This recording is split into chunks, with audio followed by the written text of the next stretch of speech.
Que la grâce de Dieu soit avec chacun de nous. C'est un plaisir de vous retrouver autour de la sainte parole du Seigneur, dans le cadre de l'émission Jésus-Christ, lumière des nations. Que le Seigneur vous bénisse pendant que vous êtes à l'écoute de la parole de vérité, la parole de vie. Eh bien, ce soir, nous allons parler de la parole de Dieu. La parole de Dieu, nous verrons que cette parole du Seigneur, elle est établie dans le ciel. C'est-à-dire que cette parole de Dieu, elle a elle-même sa propre autorité, son propre pouvoir, et elle domine sur toutes choses. Elle est puissante et personne ne peut la soumettre, personne ne peut la détruire et rien ni personne ne peut quelque chose contre la parole de Dieu. Cela me semble évident à partir du moment où nous pouvons nous rappeler que l'Éternel Dieu a tout créé par sa parole. Nous pouvons donc comprendre que la parole de Dieu est toute puissante et qu'elle domine au-dessus de tout, elle gouverne toutes choses et elle n'est soumise à personne. Elle est créatrice, ainsi donc, les choses que nous voyons, les choses visibles, les choses invisibles, tout cela a été créé par la parole de Dieu. Nous devons donc beaucoup de respect à cette parole de Dieu par laquelle nous avons reçu l'existence, nous avons reçu la vie, l'être et le mouvement. Alors, il n'est pas étonnant d'entendre beaucoup de commentaires, beaucoup de raisonnements, beaucoup de mensonges religieux au sujet de la parole de Dieu, de sa nature, de sa permanence et de son pouvoir. C'est pourquoi, ce soir, j'aimerais nous parler ensemble autour de la parole de Dieu dans l'Épître aux Hébreux, au chapitre 4, à partir du verset 12. La nature de la parole de Dieu. L'évangile de notre Seigneur et Sauveur Jésus-Christ. Et de façon beaucoup plus générale, tout ce que Dieu a commencé à enseigner et à révéler depuis le livre de la Genèse jusqu'au dernier qui est l'Apocalypse. Le livre des commencements et le livre de la fin. Tout cela, toute cette période de la Genèse à l'Apocalypse, c'est la période pendant laquelle Dieu a parlé. Et l'ensemble de toutes les prophéties et de tous les enseignements qui nous ont été transmis de la Genèse à l'Apocalypse constituent la parole de Dieu. Pas les paroles de Dieu, mais la parole de Dieu. Cette parole de Dieu, c'est la pensée de Dieu qui nous a été dispensée de façon progressive. Eh bien, donc, dans Hébreux, au chapitre 4, à partir du verset 12, nous lisons ceci.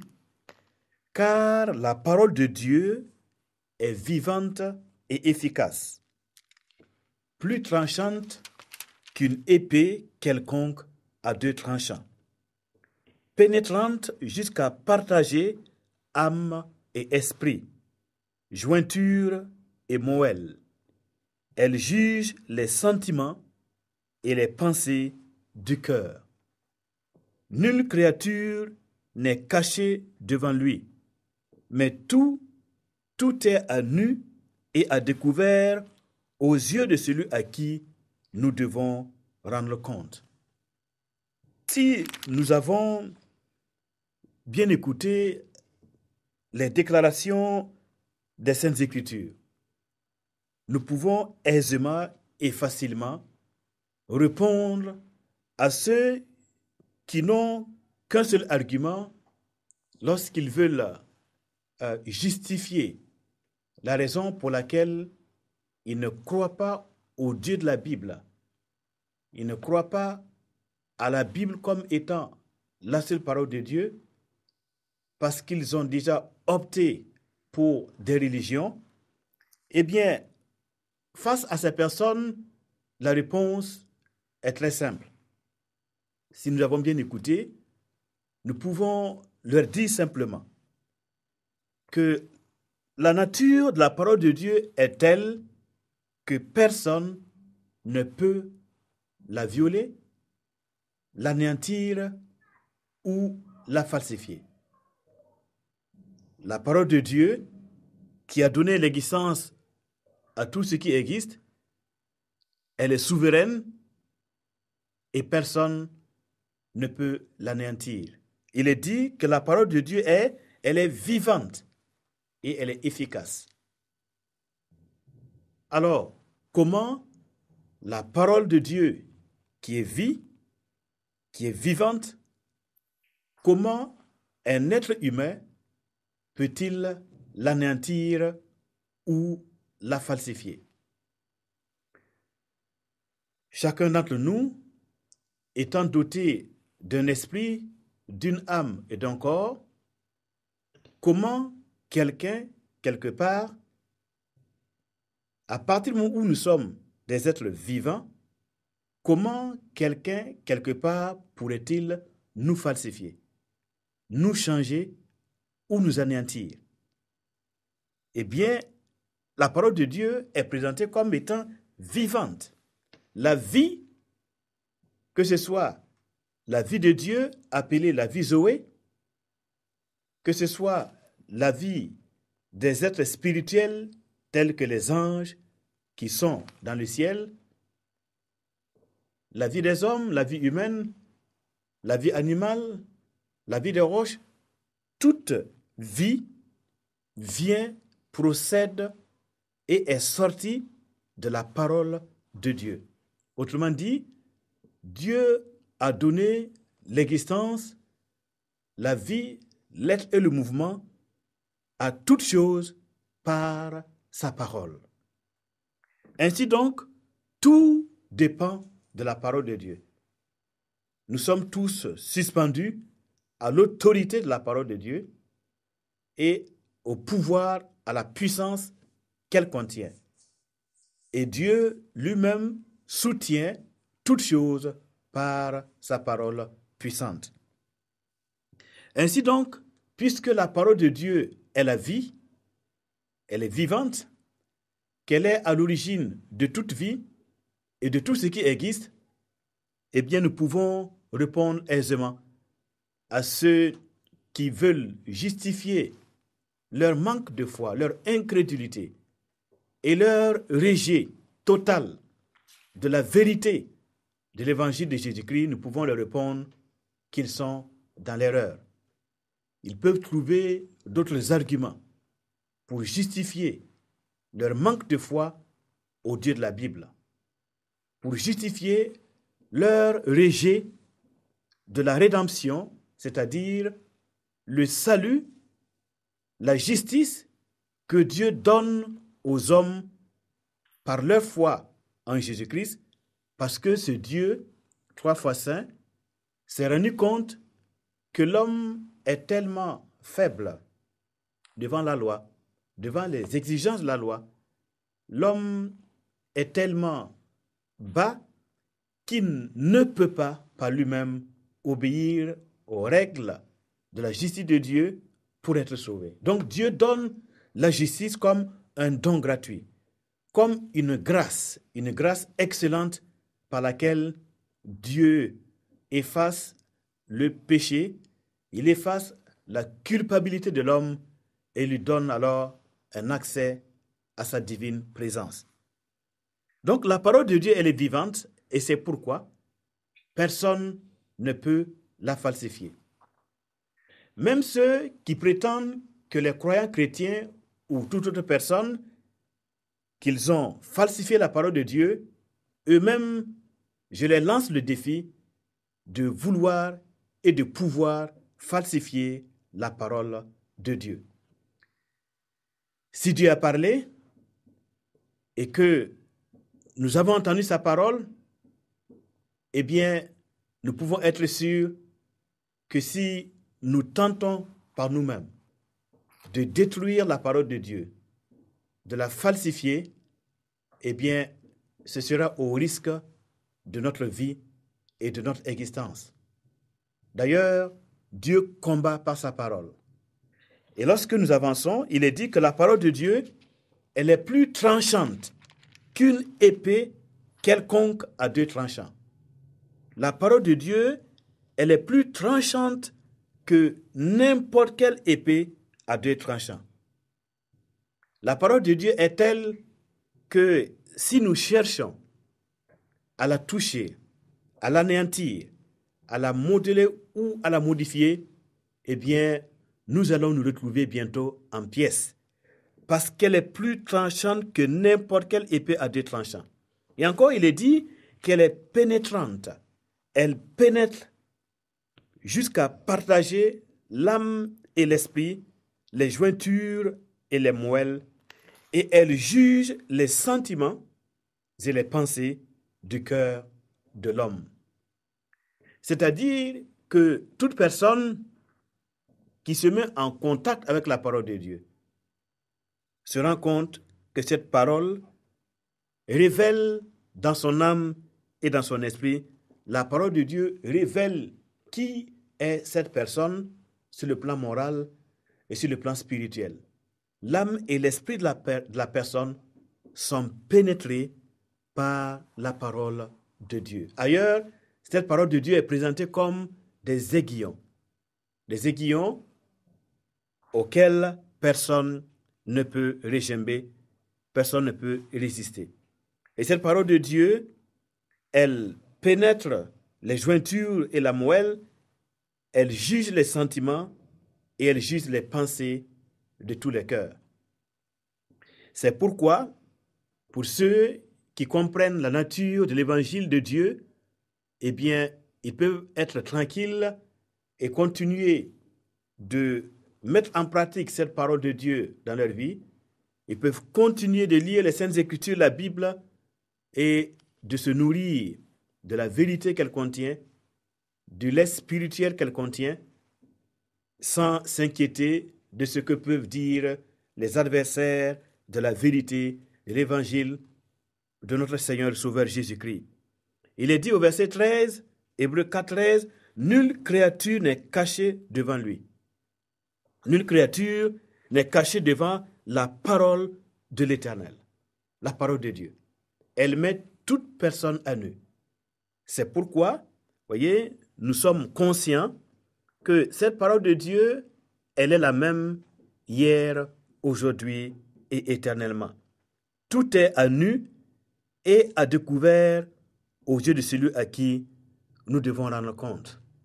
Dieu juge par sa parole, il a donné sa parole et sa parole est le juge de tous les hommes et de tous les êtres qu'il a créés. C'est par sa parole qu'il juge les êtres créés et personne ne peut échapper à ce jugement de la parole de Dieu. Et ceux qui se présentent aujourd'hui comme des fossoyeurs, des détracteurs de la vérité de l'évangile de Jésus, eux aussi et eux-mêmes, ils sont soumis à l'autorité de cette parole de Dieu et ils sont déjà mis à nu et à découvert. Rien en eux n'échappe à l'évangile du Seigneur Jésus. Leurs pensées, leurs raisonnements, les motivations de leurs enseignements, de leurs fausses prédications, les motivations de tout ce qui sort de leur bouche est bien connu non seulement des chrétiens, des croyants chrétiens, par le discernement que Dieu leur a données, mais aussi par le Dieu vivant qui sait ce qui les motive, qui comprend que ce sont des hommes et des femmes qui n'ont pas l'amour de la vérité pour être sauvés. Parce qu'ils savent tout au fond d'eux-mêmes qu'ils sont réellement éloignés de la justice de Dieu. Ils prennent le risque de combattre contre Dieu au lieu d'accepter l'évangile qui est la bonne nouvelle du salut de Dieu pour tous les hommes. Leur conscience est en quelque sorte cautérisée. Leur conscience est tellement ternie par le péché qu'ils sont incapables d'entendre avec les oreilles spirituelles, de voir avec des yeux nouveaux et de comprendre la révélation de Dieu au travers de son Fils Jésus-Christ. Ils sont incapables de contempler les merveilles, les lumières, les perfections et les gloires de la personne de Jésus, Fils du Dieu vivant. Mais retenons que nulle créature n'est cachée devant cette parole de Dieu. Eh bien, pour tous ceux qui ont le discernement de la parole de Dieu, ils peuvent vous dire exactement quelle est la nature de ces hommes et de ces femmes qui, en réalité, sont les premiers fossoyeurs de la vérité. En ce sens qu'ils appellent les hommes de bonne volonté, ils appellent ceux qui ont faim et ceux qui ont soif de la justice d'abandonner le chemin de la vérité pour entrer dans des chemins ténébreux, dans des chemins où personne ne sait en réalité où il va. Personne n'est sûr de rien, parce que là, dans ces chemins, aucun d'entre eux n'a entendu la voix de Dieu dans son cœur, dans ses pensées. Personne d'entre eux n'a l'assurance de la vie éternelle, l'assurance du pardon de Dieu, et aucun d'entre eux n'a l'Esprit de Dieu en eux. Ils ont seulement les choses élémentaires de toute religion. Ils ont les ABC de la connaissance de Dieu, des choses élémentaires, des choses dont la profondeur ne dépasse pas les éléments naturels. C'est de la science humaine, c'est de la philosophie humaine, ce sont des raisonnements humains qu'ils vous apportent et qu'ils véhiculent comme étant un message divin. Alors, mesdames, messieurs, en poursuivant ce thème sur la parole de Dieu, nous pouvons y lire encore dans 1 Pierre au chapitre 1, à partir du verset 23, 1 Pierre chapitre 1, le verset 23, il est écrit « Puisque vous avez été régénérés, non par une semence corruptible, mais par une semence incorruptible, par la parole vivante et permanente de Dieu. » Eh bien, vous avez été, pour ceux qui ont cru en Jésus comme leur Seigneur et leur Sauveur, quelque chose s'est passé en eux. Leur âme, leur esprit ont été transformés. Ils ont reçu une partie de Dieu en eux-mêmes. Ils ont reçu la semence de la vie de Dieu dans leur âme et dans leur esprit. Et cela s'appelle, sur le plan biblique, dans le langage biblique, cela s'appelle la régénération. Régénération dans le sens de quelque chose qui était mort. Notre vie morale, notre vie spirituelle, notre esprit qui était déjà mort à cause du péché, c'est-à-dire éloigné de Dieu, de sorte que nous n'entendions plus la voix de Dieu. Nous vivions selon nos pensées, selon nos raisonnements, selon nos philosophies, selon l'influence que nous recevons du monde extérieur. Nous nous faisions une idée de la vie, nous nous faisions la philosophie de la vie selon les choses qui nous influençaient. Nous étions morts, séparés vraiment de Dieu, ignorants quant à la justice de Dieu, ignorants quant à la vie de Dieu. Nous étions vraiment morts. Mais maintenant, l'Esprit de Christ ressuscité est entré en nous. Et avec cela, maintenant, Dieu a créé en nous une personne nouvelle. Dieu nous a donné un cœur nouveau. Il nous a donné un esprit nouveau. De sorte que dans notre cœur, dans notre âme, dans notre esprit, nous entendons la voix de Dieu.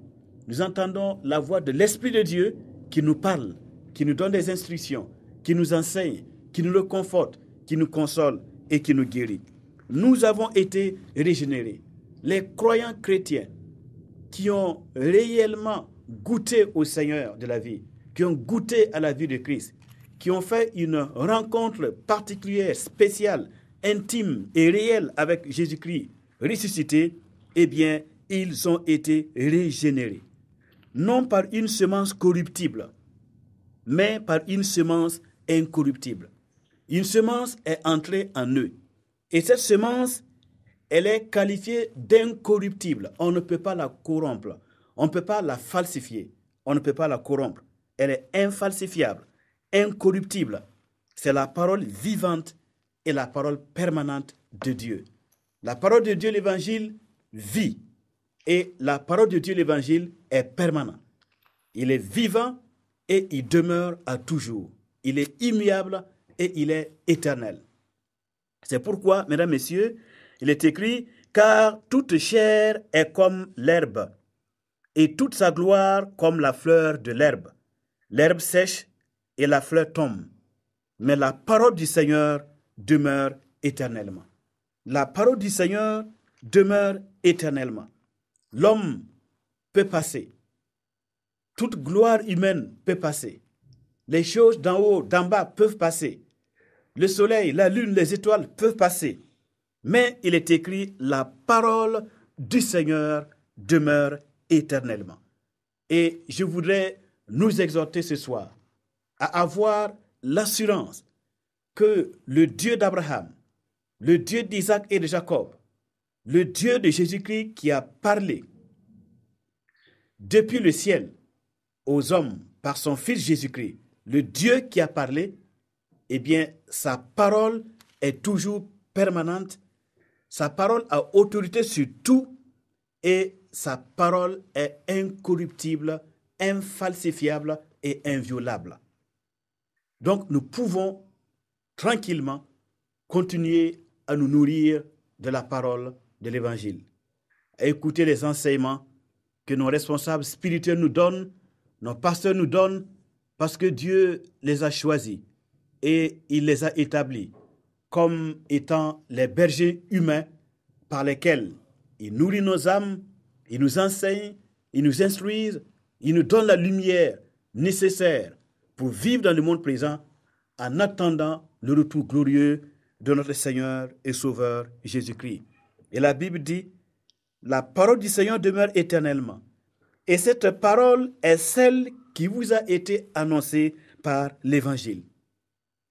Cette parole est celle qui vous a été annoncée par l'Évangile.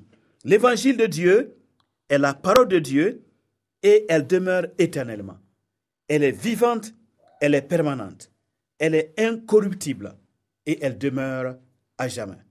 Mesdames, Messieurs, nous pouvons réellement, en nous appuyant sur cette parole du Seigneur, répondre à nos détracteurs afin qu'ils comprennent que la parole de Dieu nous fait beaucoup de bien et il ne nous revient pas de changer la parole de Dieu, la changer avec autre chose qui ne peut nous apporter ni justice, ni paix, ni joie, ni connaissance, ni relation avec le Dieu vivant et véritable. Pour ceux qui sont chrétiens, qui ont réellement cru en Jésus-Christ selon les enseignements de l'Évangile, ceux qui ont une foi en Jésus-Christ basée sur la Bible, eh bien, ils savent ce qui s'est passé en eux. Ils vivent quelque chose de surnaturel qu'on ne peut pas décrire à qui que ce soit. Ils vivent réellement une vie nouvelle et ils entendent la voix de Dieu dans leur cœur.